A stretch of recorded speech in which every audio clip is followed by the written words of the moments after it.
नमस्कार, मितेश बाळकृष्णजी कराय, संचालक Phoenix career development academy Wardha, bullet चालू घडामोडी या पुस्तकाचे लेखक. आपल्या सर्वांचे स्वागत करतो फिनिक्स अकॅडमी वर्धा या आपल्या यूट्यूब चॅनल आणि फेसबुक लाईव्हच्या पेजवरून.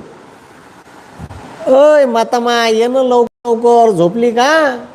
ओय बुडे, कुठं गेली हो तू? लय व्हिडिओ पाहतो माये आजकाल तू. ओय बाल्या, खतरनाक व्हिडिओ आले का? हर घर झेंडा लावायला लावला आपल्याले, घर घर तिरंगा. अरे हो भाऊ, घर घर तिरंगा लाव, पण त्या तिरंग्याचे नियम माहीत आहे का तुले? त्याच्यासाठी आजचा व्हिडिओ आहे का तुम्हाला तिरंग्याचे नियम माहीत पडले पाहिजे, तरच तिरंगा फडकवा. नाही तर तिरंग्याचे नियम नाही माहीत असेल तर त्याचा अपमान करू नका. या देशाचा सर्वात मोठा सन्मान आहे. भारताच्या स्वातंत्र्याला 75 वर्ष झाले आणि त्या तिरंग्याचा सन्मान कसा कायम राहिला पाहिजे, तिरंगाचे काय नियम व अटी आहे, तो कसा फडकवायला पाहिजे, हे आज मी तुम्हाला समजून सांगणार आहे. आवाज येते का? पहा, कचं सांगा मले, रप. कारण आजचा व्हिडिओ खतरनाक आहे. सगळ्या ग्रुपवर शेअर कर जा, कारण बऱ्याचशा लोकांच्या मनात डाऊट आहे. झेंडा कायचा लावायचा आणि कायचा नाही, कुठं फडकवायचा आणि कायचा फडकवायचा. आता मला सांगा, ज्याचं घर नाही तो झेंडा कुठं फडकवन? माझ्या सरकारले प्रश्न आहे का? जे ठीक आहे घिसड खाती लोक आहेत त्यानं कुठं झेंडा फडकवा? ईदचं बिराट तिथं, तिथचं बिराट तिथं, ज्याचं घरच नाही आहे, नाही का? भारतात अशा संस्था आहे ज्यानं 52 वर्षे तिरंगा नाही फडकवला. 3 माणसानं फडकवला तर त्याला केस झाली, तर तिरंगा जेलमध्ये होता. तिरंगा सोडून आणण्यासाठी त्याला किती मोठी भानगड करावी लागली. तिरंगा जेलमध्ये, सांगा. आणि आपल्याला हे आता तिरंगा फडकावा म्हणते. आम्ही दरवर्षीच फडकवतो, आमच्या शाळेत जाऊन, सहकारी सोसायटीत जाऊन. तिरंगा फडकवा, पण तिरंग्याचे नियम व अटीचे पालन करून. याच्यासाठी आजचा हा व्हिडिओ आहे. नाही तर ठीक आहे, मला जर खेड्यात एखादी बाई त्या तिरंग्यानं पाणी गायताना दिसली, मी काल बोलता बोलता चर्चा करत गेलो, जर म्हटलं उद्या जर या तिरंग्यानं एखादी बाई विहिरीचं पाणी भरताना गायतानी दिसली, एखादा माणूस जर झोपताना दिसला, नागपुरात गोष्टच करून राहिलो, ती एक भिकारी तिरंग्यावरच झोपला होता. भाऊ, या देशाचा सर्वात मोठा सन्मान आहे, त्याला माहीत होतं का नाही? भिकाऱ्याला माहीत नाही. पण मी ते माझी गाडी फास्ट होती म्हणून मी थांबलो नाही. मला गाडी ट्रॅफिकमध्ये होती माई. म्हणजे म्या पाहिलेलं चित्र सांगून राहिलो नागपूरमध्ये काल बर्डीवर. म्हणून तिरंग्याचा सन्मान राहिला पाहिजे.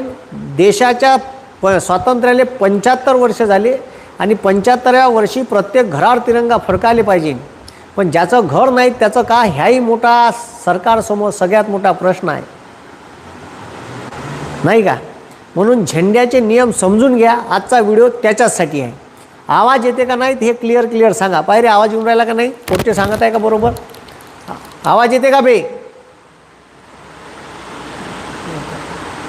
हां, शाबाश. हां, लक्ष द्या. सगळ्यात पहिले भारतीय तिरंग्याचा इतिहास पाहू का? आपला तिरंगा बनला कसा? तुम्हाला हेच माहीत नसेल तर पहिले समजून घ्या, ठीक आहे? पहिले समजून घ्या.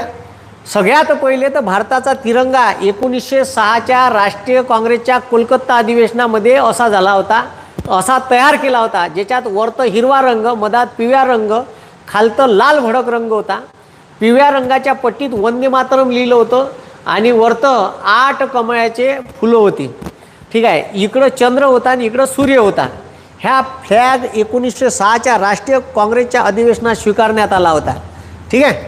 मग त्याच्यानंतर स्टुअर्टगार्ड जर्मनी इथं मॅडम भिकाजी कामा ही अशी महिला होती का भारताच्या स्वातंत्र्य चळवळीत खतरनाक नेतृत्व होतं. पण इंग्रजांच्या विरोधात भारत देशातले जे लोक बाहेर राहते त्याच्या मनात राष्ट्रीयत्वाची भावना निर्माण करण्यासाठी हे बाई काम करत होती. तिथे एक सामाजिक परिषद होती जर्मनीले, स्टुअर्टगार्ड. त्या स्टुअर्टगार्ड जर्मनीले सामाजिक परिषदेमध्ये मॅडम भिकाजी कामानं ह्या झेंडा फडकवला 1907ले. तर याच्यावरतं लक्ष द्या बे, याच्यावरतं ठीक आहे 8 वरतं लक्ष द्या, 8 वरतं कमळाचे फुलं होते, ठीक आहे? त्याच्यानंतर इथं ठीक आहे, पण कलर बदलवले होते. आता इथं जे कलर आहे हा केशरी रंग घेतला. वरतं जो हिरवा होता तिथं केशरी झाला, मधात पिवळाच होता आणि वंदे मातरम होतं, ठीक आहे? सूर्याचं चिन्ह या बाजूनं घेतलं आणि चंद्र या बाजूनं घेतला.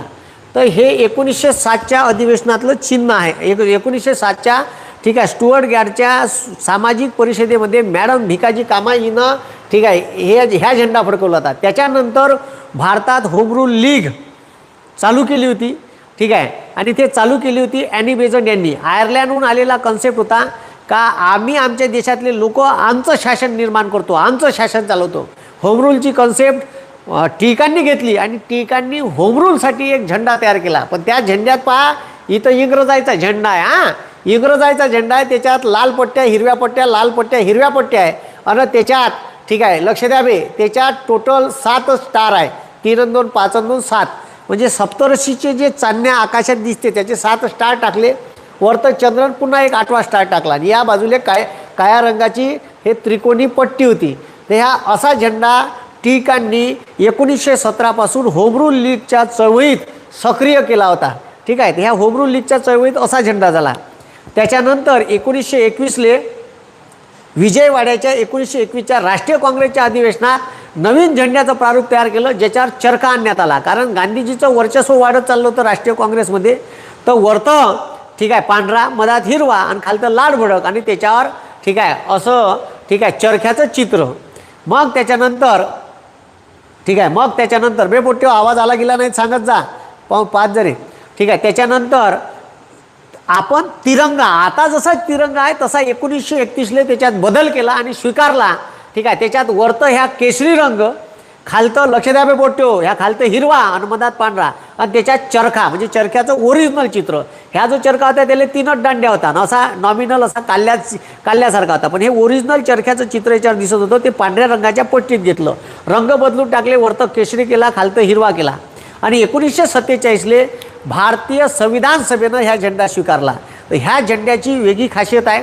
ह्या झेंडा कसा तयार केला याचं प्रारूप करून तयार केलं तर आंध्र प्रदेशच्या ठीक आहे व्यंकय्या पिल्लई ठीक आहे या नावाच्या माणसानं याचं प्रारूप तयार केलं.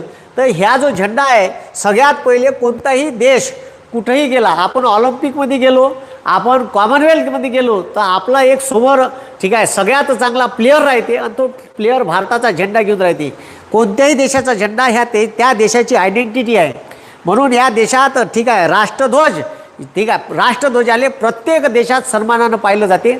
आमच्या देशात आमच्या जीवापेक्षा आम्ही आमच्या देशाच्या राष्ट्रध्वजाला जपतो. आणि मग आम्ही 15 ऑगस्टले का करतो तर आम्ही प्लॅस्टिकचा झेंडा घेतो, पल्सरवर लावतो, उभ्यानं कुदतो आणि हवेनं संध्याकाळी झेंडा वापस येताना फिरून तुम्ही जाता तिकडं पवनार, महाकाय, बोरधरण, रिधोरा ठीक आहे तुम्ही आपापल्या इकडं मग आता तुमचे ठिकाणं असन फिरायचे 15 ऑगस्टचे, तर तिथून येताना तो कुठेही उडून जाते.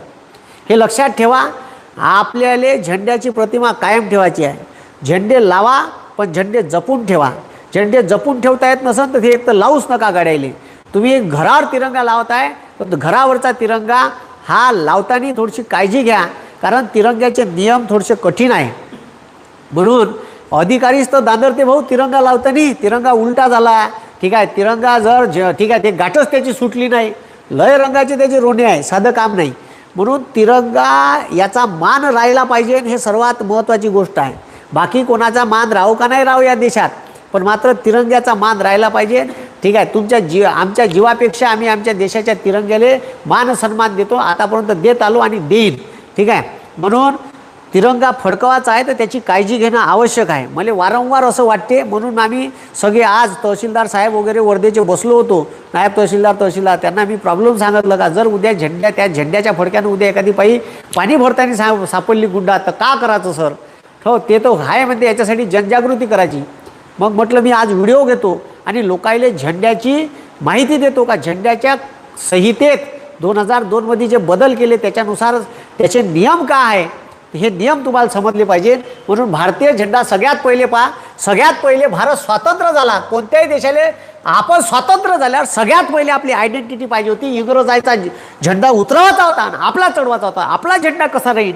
संविधान सभा बनल्याच्या नंतर कॅबिनेट मिशन 1945ले भारतात आलं. त्यानं भारतातल्या लोकायले तुमची संविधान बनवण्यात असली तुम्ही निवडणूक घ्या आणि निवडणुकीचा ठीक आहे त्यानं कायदा बनवून दिला. त्या कायद्यानुसार निवडणूक झाली आणि भारतात ठीक आहे संविधान सभा अस्तित्वात आली. 18 जुलै 1947 भारताला स्वातंत्र्य द्यायचा कायदा इंग्रज चोट्यानं ब्रिटनच्या संसदेत पारित केला. त्याला इंडियन इंडिपेंडन्स ॲक्ट म्हणते. 18 जुलै 1947 आणि त्या कायद्यानं भारत आणि पाकिस्तान हे दोन देश एका कायद्यानं तयार केले. ठीक आहे, मुस्लिम बहुल पाकिस्तान आणि हिंदू बहुल भारत म्हणून. पण त्यानं 3 तुकडे केले, आताचा बांगलादेश, आताचा पाकिस्तान, आताचा भारत. तर 18 जुलै 1947 पाकिस्तान 2 तुकड्यात दिला आणि भारत एक अखंड दिला. ठीक आहे, महिना भेटला फक्त. इकडले लोक तिकडे झाले, तिकडले लोक इकडे आले. भाऊ, महिन्याभरात का तमाशा झाला भारताचं भारताला माहीत आहे. रक्तरंजित स्वातंत्र्य भेटलं, पण सगळ्यात पहिले आपला झेंडा महत्त्वाचा होता. 18 जुलै 1947 भारतीय स्वातंत्र्याचा कायदा झाल्याबरोबर आपल्याला सगळ्यात पहिले इंग्रजाचा युनियन जॅक लाल किल्ल्यावर उतरवायचा होता आणि तिथं तिरंगा फडकावायचा होता. तो तिरंगा राहील कसा, म्हणून सगळ्यात पहिले भारताच्या संविधान सभेनं झेंडा कसा राहील, त्याला मान्यता कशी द्यायची, त्याचा प्रारूप तयार केलं. प्रारूप तयार झालं आणि लगेच आपण 18 जुलैला इंडियन इंडिपेंडन्स ॲक्ट पारित झाल्याबरोबर लगेच 4 दिवसानं, ठीक आहे, आणि त्या इंडियन इंडिपेंडन्स ॲक्टमध्ये लिहिलं होतं का 14 ऑगस्ट 1947 अखंड भारतातून 2 देश तयार होईल. एक मुस्लिम बहुल पाकिस्तान आणि हिंदू बहुल भारत. ठीक आहे, तर तो जो भारत आता तो इंग्रज म्हणे तशी हिंदू बहुल, पण इथं आपण जे स्वीकारलं, आपण स्वीकारताना सर्व धर्म समभावाचा देश स्वीकारला. आम्ही धर्मनिरपेक्ष सेक्युलर देशची संकल्पना स्वीकारली. या देशात सर्व जाती धर्म पंथ, ठीक आहे, सर्व लोकांना राहायचा अधिकार आहे. म्हणून 18 जुलै 1947 इंडियन इंडिपेंडन्स ॲक्ट झाला. लगेच 4 दिवसांना आपण आपल्या झेंड्याचं प्रारूप तयार केलं. ते व्यंकय्या पिल्लई नावाच्या आंध्र प्रदेशच्या माणसानं तयार केलं. ठीक आहे, वरतं केशरी रंग घेतला. केशरी रंग घेताना त्यांनी सांगितलं का ह्या केशरी रंग आमच्या देशातील या स्वातंत्र्य चळवळीत शहीद झाले. ठीक आहे, या शहीदाच्या शौर्याचं प्रतीक आहे. आमच्या आमच्या झेंड्यात जो पांढरा रंग आम्ही वापरला आहे, आमच्या गांधींनी, आमच्या देशातल्या बुद्धांनी शांततेचा संदेश या जगाला दिला आहे. ठीक आहे, आम्ही अहिंसा जगाला शिकवली आहे. ठीक आहे, आम्ही हिंसेचे पुजारी कधीही झालो नाही. आम्ही अहिंसात्मक मार्ग स्वीकारलेला आहे आणि आम्ही अहिंसेनंच युद्ध जिंकलेलं आहे. ठीक आहे, हे लक्षात ठेवा. आम्ही जगाले बुद्ध दिला, युद्ध दिला नाही. म्हणून आम्ही झेंड्यात पांढरा रंग स्वीकारला, जे शांतीचं प्रतीक आहे. आणि त्याच्यानंतर तिसरा रंग आहे हिरवा. हिरवा रंग हा भारत कृषीप्रधान देश आहे आणि या कृषीप्रधान देशात, या कृषीवर या भारताची अर्थव्यवस्था डिपेंड आहे. आणि भारत हा समृद्ध होण्याचं आणि कृषीप्रधान देशाचं प्रतीक म्हणजे हिरवा रंग आहे. आणि सारनाथच्या विजयस्तंभावरून आपण खालतं जे अशोक चक्र होतं ते अशोक चक्र स्वीकारलं. त्याच्यात 24 आरे आहे. ते 24 आरे सांगते का या भारतातले लोक या भारताच्या सुजलाम सुफलाम भवितव्यासाठी नेहमी 24 तास या देशाच्या सेवेसाठी तत्पर राहील असं या, ठीक आहे, 24 आऱ्याच्या अशोक, ठीक आहे, चक्रावरून तुम्हाला हे बोध दिलेलं आहे. तर हे भारताच्या झेंड्याचं, ठीक आहे, विश्लेषण आहे. झेंड्याचा आकार 3 फूट लांबी आणि 2 फूट रुंदी. रेशो 3/2चा असायला पाहिजे. किती बाय? ठीक आहे, रेशो 3/2चा असायला पाहिजे. जर रेशो 3/2चा नसन, ठीक आहे, तर तो झेंडा मान्य नाही. ठीक आहे, झेंडा संहितेमध्ये झेंड्याचा जो प्रोटोकॉल सांगितला आहे तो 3/2चा सांगितला आहे. किती बाय 2चा? 3/2. म्हणजे कसं सर, जर तुम्ही झेंडा 9 फूट लांब घेतला, किती फूट लांब? 9 फूट लांब घेतला, तर तुम्ही 9 फूट लांब घेतला तर 6 फूट असा, ठीक आहे, झेंडा रुंद घ्या. ठीक आहे, लांबी 9 फूट घेतली, रेशो यायला पाहिजे त्याचा. ठीक आहे, किती? तर 3:2 म्हणजे 9 भागेला तुम्ही, ठीक आहे, 9/6 केलं तर 3 भाग दिला तर त्याचं उत्तर येते 3:2. जर तुम्ही झेंडा 12 फूट लांब घेतला, 12 फूट, तर असा 8 फूट घ्यायला लागेल. तर हे जे आहे तर हे तुम्ही समजून घ्या. म्हणून, ठीक आहे, मग त्याच्यानंतर 15 ऑगस्ट 19 लगेच भारताच्या स्वातंत्र्याला तारीख दिली होती. महिनाच टाईम होता. म्हणून आपल्याला सगळ्यात पहिले स्वातंत्र्याच्या पहिले झेंडा पाहिजे होता. राष्ट्रगीत विष्ट्रगीत नंतर पाहू, कारण राष्ट्रगीत हे नंतर पाहू, कारण राष्ट्रगीत महत्त्वाचं नव्हतं, पहिले झेंडा महत्त्वाचा होता. कोणताही देश त्या झेंड्यावरून, त्याच्या आयडेंटिटीवरून, त्या झेंड्याच्या आयडेंटिटीवरून ओळखण्यात येते. म्हणून 18 जुलैला इंडियन इंडिपेंडन्स ॲक्ट झाल्याबरोबर 22 जुलै 1947 भारतीय संविधान सभेनं त्या ध्वजाला मान्यता दिली. 15 ऑगस्ट 1947 भारत स्वतंत्र झाला. 26 नोव्हेंबर 1949 भारताची संविधान स्वीकृत केलं संविधान सभेनं आणि 26 जानेवारी 1950 लागू करायचं ठरवलं 2 महिन्यानं. तर आता 26 जानेवारी 1950 भारत गणराज्य होणार होता, भारताची राज्यघटना लागू होणार होती, त्याच्या 2 दिवस अगोदर आपल्याला पाहिजे होतं भारताचं राष्ट्रगीत. मग राष्ट्रगीत कोणतं राहील तर आपण गीतांजली या काव्यसंग्रहातील ठीक आहे पहिलं कडवं घेतलं आणि त्या कडव्यात ठीक आहे 52 सेकंदाच्या कालावधीत आपल्याला ते राष्ट्रगीत म्हणायचं आहे, जनगण मन. तर ते ठीक आहे लेखक त्याचे जे आहे राष्ट्रगीताचे ते आहे रवींद्रनाथ टागोर यांनी राष्ट्रगीत लिहिलं आहे. म्हणजे तो एकटा माणूस असा आहे ज्यानं 2 देशाचं राष्ट्रगीत लिहिलं, एक आमार सोनार बांगला म्हणजे बांगलादेशचं आणि एक आपलं. तर ते 24 जानेवारी 1950 बा 26 जानेवारीला राज्यघटना लागू केली. त्याच्या 2 दिवस अगोदर आपण या भारताच्या राष्ट्रगीताला मान्यता दिली. कारण राष्ट्रगीताची गरज तेव्हा नव्हती 15 ऑगस्टला, आपल्याला पहिले पाहिजे होतं ठीक आहे, पहिले पाहिजे होतं 22 जुलै 1947ला आपण पहिले आपल्याला तिरंगा पाहिजे होता म्हणून त्याला मान्यता दिली. म्हणून 15 ऑगस्टला लाल किल्ल्यावरून ठीक आहे इंग्रजाचा युनियन जॅक माउंटबॅटनच्या हातानंच उतरवला आणि आपला तिरंगा चढून घेतला. ज्या दिवशी तिरंगा चढवला त्या दिवशी बाबू या तिरंग्यासाठी आणि या भारताच्या स्वातंत्र्यासाठी झटणारे गांधीजी मात्र तिथं लाल किल्ल्यावर नव्हते. ते नौखाली नावाच्या गावात ठीक आहे आता ते बांगलादेशमध्ये आहे, तिथं दंगली पेटल्या होत्या. त्या दंगली शमवण्यासाठी ठीक आहे तिथं असे लाशाईच्या ढिगावरून असे चालले होते. अरे थांबा रे, आपलेच भाऊ एकामेकाला काऊन कापून राहिले असे लोकायला समजून सांगत होते. ज्या गावात जात होते तिथं ठीक आहे तिथं दंगली बंद होत्या. आपण भारताच्या दोन्ही कोणत्या दंगली चालू होत्या. अशा परिस्थितीत भारताला स्वातंत्र्य भेटलं ठीक आहे. तर हे इंग्रज चोट्टे बदमाश होते. मग हे आपण पाहिलं का भारताचा तिरंगा कसा तयार झाला. आता लक्ष द्या, जेव्हा तिरंगा आता आपण नियमाकडे येऊ का या भारताच्या तिरंग्याला मान्यता कशी भेटली ठीक आहे. तर आता भारताचा जेव्हा तिरंग्याला मान्यता भेटली आता तिरंगा कसा राहील तर आतापर्यंत भारताचा जो राष्ट्रध्वज होता ठीक आहे झेंडा होता तो कसा होता ठीक आहे.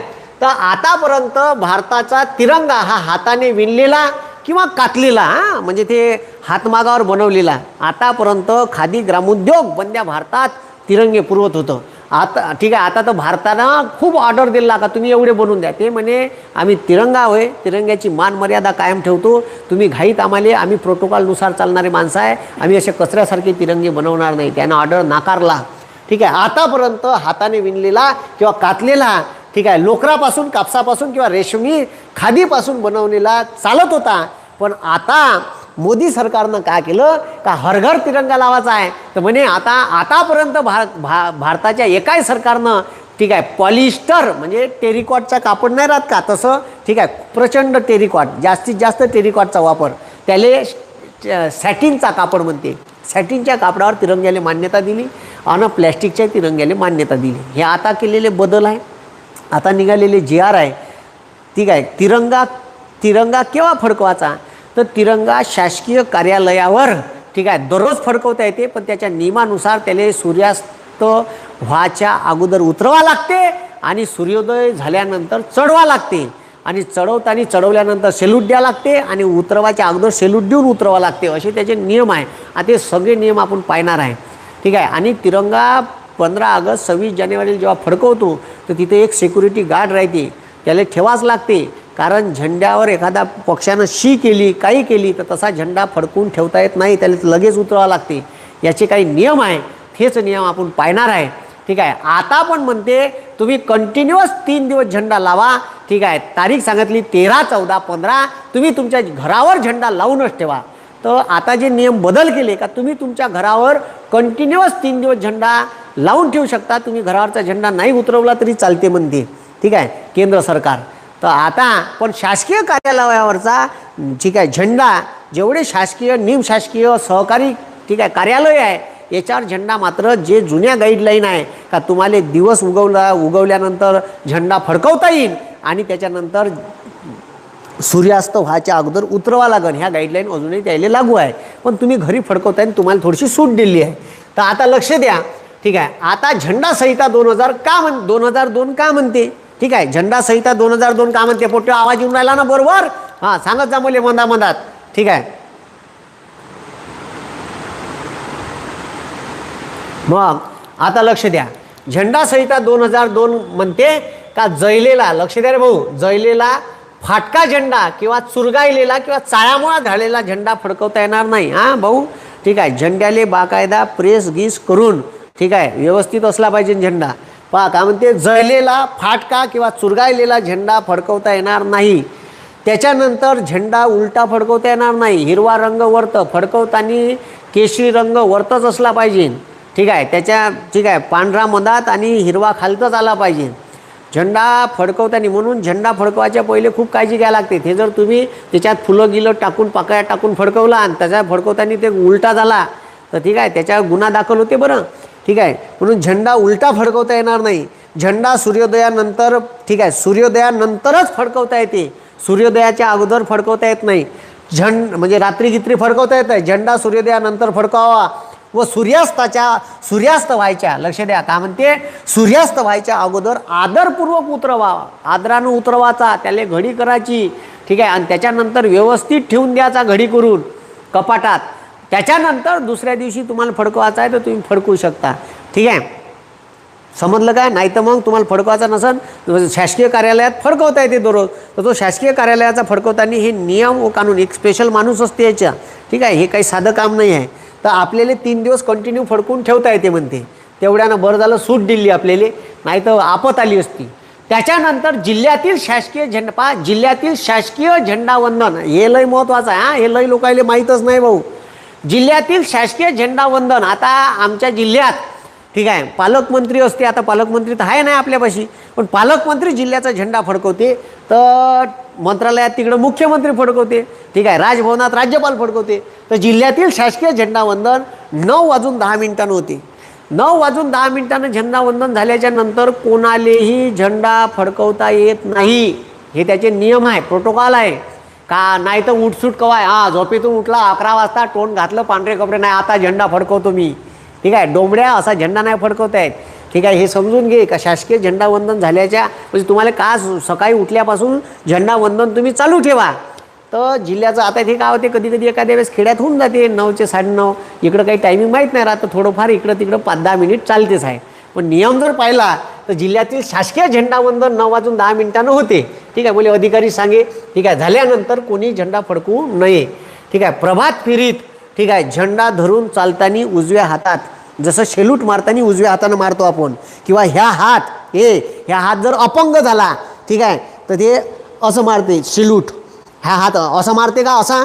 ठीक आहे, पाहिला का कधी तुला डाव्या हाताने शेलूट मारताना? नाही, शेलूट मारताना उजव्या हातानं मारते. तसंच झेंडा धरताना उजव्या हातानं धरून चालायचं आहे. ह्या हात धुकला तर आपल्या बाजूच्याले दे झेंडा आणि उजव्या हातात दे. समजलं का डोंबड्या?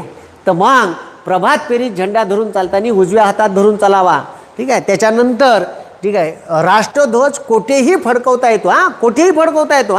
तुमच्या घरावर, शासकीय कार्यालयावर, निमसरकारी, सहकारी सर्व ठिकाणी झेंडा फडकवता येते. पण एक ओठ आहे, असा झेंडा झाडाच्या फटीत घुसून आहे.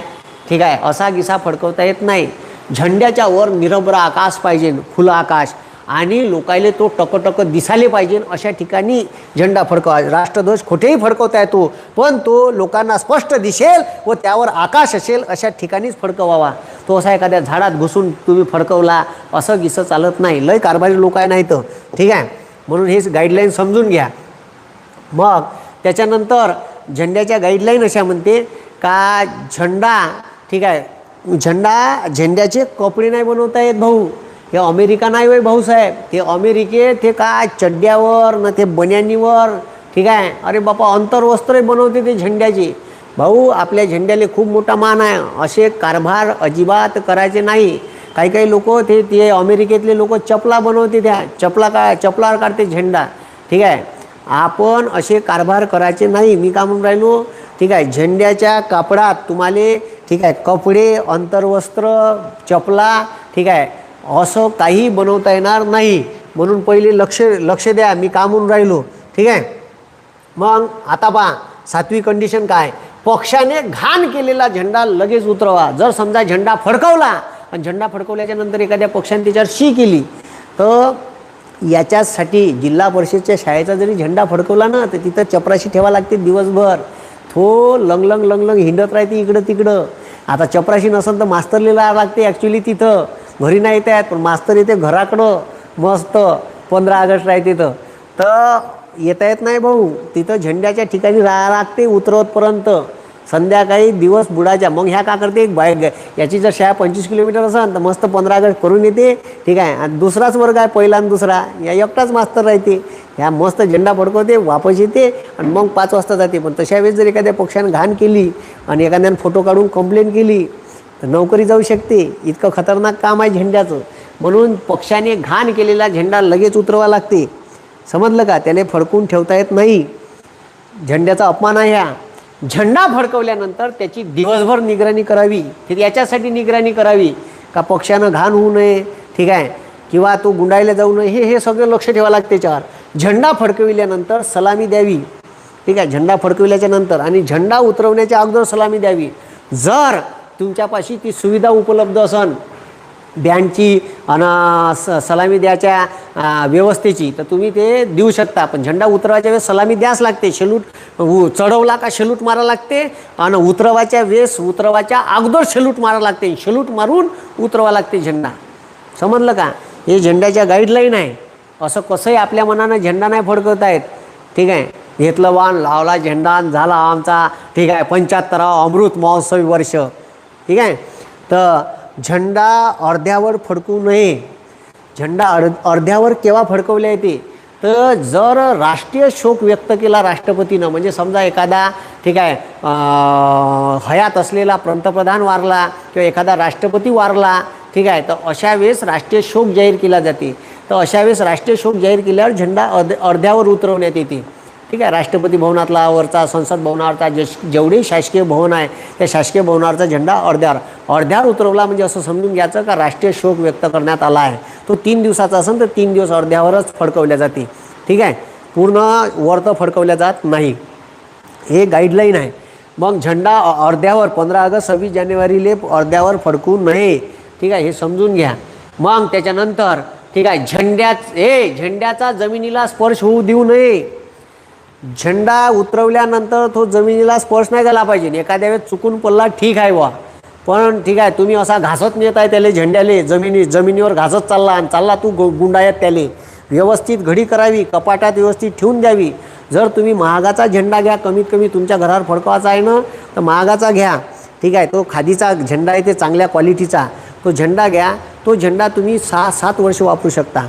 झेंडा तर असा आहे भाऊ का झेंडा जर, ठीक आहे, जळला किंवा कुठं फाटला तर माणसाले जसं अग्निसंस्कार करावं लागते, ठीक आहे, किंवा जशी माणसाले माती देते तशी त्यानेही, ठीक आहे, विधीपूर्वक विसर्जन करावं लागते त्याचं. असं करता येत नाही.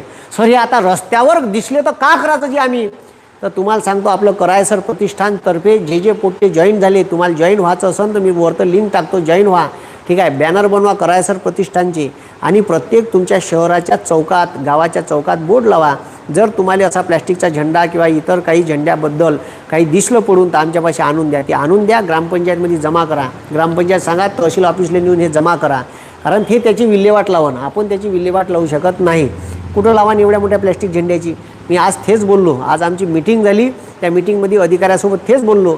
जर उद्या असे प्रचंड झेंडे पडून दिसले त्याचं करायचं का नाही का. म्हणून 15 ऑगस्टला आम्ही ठिकठिकाणी कॅम्प लावणार आहे, ठीक आहे. म्हणजे वर्धा शहरात ठिकठिकाणी आम्ही, ठीक आहे, टेबल बेंचेस ठेवून, पोरं ठेवून आणि जनजागृतीसाठी 2-3 वेळा आम्ही रॅल्या काढणार आहे, ठीक आहे. तिरंगा सन्मान जनजागृती रॅली. तर तिरंग्याचा सन्मान यात्रा म्हणून काढणार आहे ती. तर तिरंग्याचा सन्मान कायम राहिला पाहिजे याच्यासाठी तुम्ही हे करा, याची गरज आहे, ठीक आहे. हे समजून घ्या तुम्ही मी का सांगून राहिलो.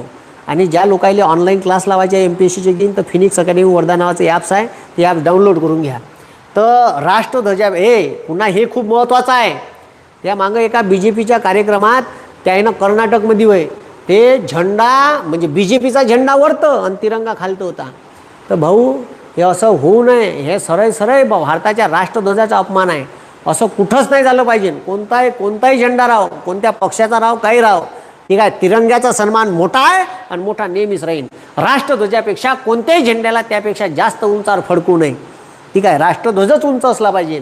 म्हणजे तुम्ही तिरंगा फडकवताय तर तिरंगा सर्वात उंच राहील, ठीक आहे. तिरंगा सर्वात उंच राहील. मग बाकी कोणते झेंडे फडकवायचे आहेत ते त्याच्यापेक्षा हाईटनं कमी असले पाहिजे, हे लक्षात ठेवा, ठीक आहे. म्हणून झेंडा राष्ट्रध्वज हा सर्वात उंच असला पाहिजे. असं त्याच्या बाजूला कोणता झेंडा म्हणून राहिलो, ठीक आहे. मग झेंडा टेबलवर ठेवला असताना झेंडा टेबलवर ठेवला असताना त्याच्यावर फळं, एखादी वस्तू, काही असं ठेवू नये झेंड्यावर, ठीक आहे. झेंडा टेबलवर ठेवला असताना कोणतीही वस्तू त्याच्यावर ठेवू नये. झेंडा फडकवताना त्यात तुम्हाला एक तर रिकामा फडकवला तरी चालते, नाही तर त्याच्यात तुम्ही फुलं टाकू शकता, त्याची परवानगी दिली आहे.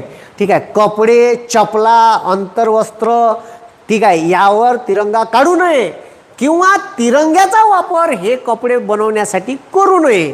ठीक आहे. हे मात्र लक्षात ठेवायचं, याच्यासाठी झेंड्याचा वापर करायचा नाही. ठीक आहे. हे गाईडलाईन आहे तिरंग्याच्या. ठीक आहे. बारीक बारीक आहे. तिरंग्याचा रेशो 3:2च पाहिजे. मी तुम्हाला सांगितलं, जर तुम्ही हे 12 फूट लांब घेतलं, हे 12 फूट, तर हे 8 फूट घ्यायचं, म्हणजे 4नं भागितलं. ठीक आहे. याले जर 4नं भाग दिला तर अमायबाई भाग दिला कचकन 4नं, इथं आले 3 आणि इथं आले 2. ठीक आहे. 3:2चा रेशो कायम असला पाहिजे. तुम्ही हे जर 9 फूट घेतलं, ठीक आहे, लांबी 9 फूट घेतली, हे 6 फूट घ्यायचं. भाग दिला 3नं भाग दिल्यावर इथे येते 3 आणि इथे येते 2. 3:2चा रेशो कायम असला पाहिजे झेंड्याचा. तुम्हाला जेवढा मोठा घ्यायचा आहे तेवढा मोठा घ्यायचा, पण त्याचा रेशो एवढा आला पाहिजे. ठीक आहे. हे समजून घ्या. म्हणून ठीक आहे, हे झेंड्याची ठीक आहे काय म्हणते कायम राहिली पाहिजे, सन्मान कायम राहिला पाहिजे, त्याच्यासाठी आपण हे घेतलं. ठीक आहे. मग आता लक्ष द्या, हे आता मागं याच्यावर सुप्रीम कोर्टानं ठीक आहे ताशेरे आणले का, हे तुम्ही कशी राजमुद्रा बनवली, हे ॲक्च्युअल राजमुद्रा आहे. ठीक आहे. सिंह हासरे आहे त्याच्यावर, आणि भारताच्या राजमुद्रेवर ठीक आहे इथं मधात अशोक चक्र आहे. ठीक आहे. खालच्या बाजूले बैल आहे, हत्ती आहे, सिंह आहे. बैल हे या देशातील शेतकऱ्यांच्या कष्टकऱ्यांचं प्रतीक आहे. घोडा हे ठीक आहे या भारतात शूरवीरतेचं प्रतीक आहे का.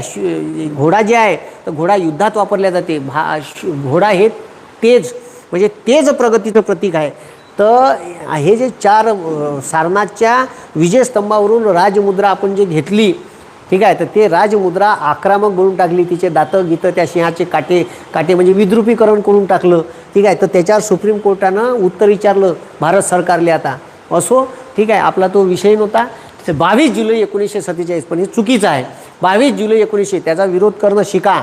22 जुलै 1947 भारतीय झेंड्याला मान्यता दिली. पिंगली व्यंकय्या या आंध्र प्रदेशच्या माणसानं तयार केली. 15 ऑगस्ट 1947 भारत स्वतंत्र झाला. 26 नोव्हेंबर 1949 राज्यघटना स्वीकृत केली. त्याच्यावर डॉक्टर राजेंद्र प्रसाद यांनी सह्या केल्या. 299 सदस्य होते, त्याच्यापैकी 284 लोकांना सह्या केल्या त्या दिवशी. ठीक आहे. त्याच्यानंतर 24 जानेवारी 1950 भारताच्या राष्ट्रगीताला मान्यता दिली. जनगण मन हे राष्ट्रगीत स्वीकारलं. लेखक होते रवींद्रनाथ टागोर. 14 ऑगस्ट 1947 भारतीय राज्यघटना समिती सार्वभौम झाली. ठीक आहे. आणि भारतावर कायदे करण्याचा अधिकार फक्त राज्यघटना समितीलाच राहिला. ठीक आहे. 25 जानेवारी 1950 केंद्रीय निवडणूक आयोगाची स्थापना झाली. या 25 जानेवारी 2010 केंद्रीय निवडणूक आयोगाला 60 वर्ष पूर्ण झाले. म्हणून तेव्हापासून 25 जानेवारी हा दिवस ठीक आहे मतदार दिन म्हणून साजरा केला जाते. आणि 26 जानेवारी 1950 भारताची राज्यघटना लागू केली. सर राज्यघटना तर ठीक आहे राज्यघटना 26 नोव्हेंबर 1949 तयार झाली होती, पण 26 जानेवारी 1930 रावी नदीच्या किनाऱ्यावर पहिल्यांदा आपण तिरंगा फडकवला होता. तो दिवस पुन्हा आठवणीत राहायला पाहिजे म्हणून आपण 2 महिने एक्सटेंड केली, नाही तर काही गरज नव्हती. ठीक आहे. भारताची राज्यघटना तयार झाली होती म्हणून आपण 2 महिने एक्सटेंड केली. आणि 26 जानेवारी कारण या घटनेले 20 वर्ष पूर्ण होणार होते म्हणून आपण थांबलो. आणि 26 जानेवारी 1950 भारतात राज्यघटना लागू केली. आणि त्याच्यानंतर 2 वर्ष इलेक्शन कमिशन ऑफ इंडियाला बंद्या लोकांचा डाटा कलेक्ट करायला वेळ लागला. आणि 1952 पहिल्यांदा लोकसभेच्या भारतात सार्वत्रिक निवडणुका झाल्या. ठीक आहे. तर अशा पद्धतीनं भारत स्वतंत्र झाला. भारताच्या झेंड्याचा मान सन्मान त्याच्या गाईडलाईनमध्ये वारंवार बदल केले. ठीक आहे. आता पुन्हा मोदी सरकारने हे बदल केले. हर घर तिरंगा म्हणते, पण तिरंगाचे नियम आणि कायदे कानून समजून घ्या, याच्यासाठीचा असा व्हिडिओ होता. ठीक आहे. जर व्हिडिओ तुम्हाला आवडला तर तुम्ही लाईक करा, शेअर करा, सबस्क्राईब करा आणि सगळ्या ग्रुपपर्यंत पोहोचवा. एवढीच अपेक्षा आहे का तुम्ही ठीक आहे 15 ऑगस्टले तुम्ही या झेंड्याचा अपमान करणार नाही. झेंडा गाडीवर लावताना बरोबर न्या, बरोबर वापस आणा. तो कुठेही पडून दिसला तर उचला. आणि तुम्ही तुमच्या गावात जे पोट्याची टीम आहे ठीक आहे त्या टीमच्या वतीनं तुम्हाला करायसर प्रतिष्ठानमध्ये जुयाचं असेल जुया. आपण असेच विधायक कार्य करतो. ठीक आहे. आपण आता चौकात तुम्ही का करा तर तुम्ही तुमच्या शहरात चौक असेल तर तिथं करायसर प्रतिष्ठानचा बोर्ड लावा आणि खालतं लिहा का तुम्ही कुठेही झेंडा पडून दिसला असल्यास किंवा तुम्हाला झेंडा कुठं टाकायचा असल्या तर कुठेही टाकू नये, तो आमच्याकडे आणून द्यावा. तुम्ही त्याच्याकडून घ्या, व्यवस्थित ठेवा आणि तो तहसील ऑफिसला जमा करा. ठीक आहे. कारण झेंडा ठीक आहे असा कचऱ्या बिचऱ्यात कुठेही टाकू नका, कुठेही पाडू नका, कुठेही असा फेकून देऊ नका.